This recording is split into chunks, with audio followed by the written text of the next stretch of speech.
মন্দারমণির বিতর্কিত হোটেলগুলি এখনই ভাঙা যাবে না। মন্দারমণি হোটেল ভাঙা নিয়ে জেলা শাসকের বিজ্ঞপ্তির ওপর স্থগিতাদেশ দিলেন বিচারপতি অমৃতা সিনহা।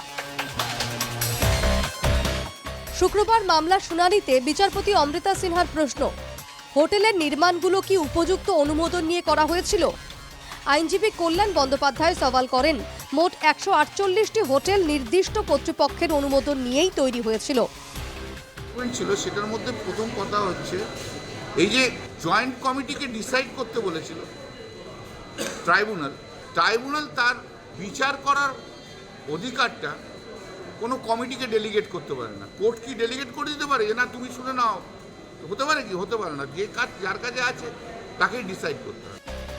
জাতীয় দূষণ নিয়ন্ত্রণ পর্ষদের আইনজীবী আদালতে অভিযোগ করেন, পরিবেশ দফতরের অনুমোদন ছাড়াই হোটেলগুলো চলছে। জাতীয় পরিবেশ আদালতের নির্দেশ অনুযায়ী 11ই নভেম্বর মন্দারমণিতে বেআইনি হোটেল ভাঙার নোটিশ জারি করা হয়।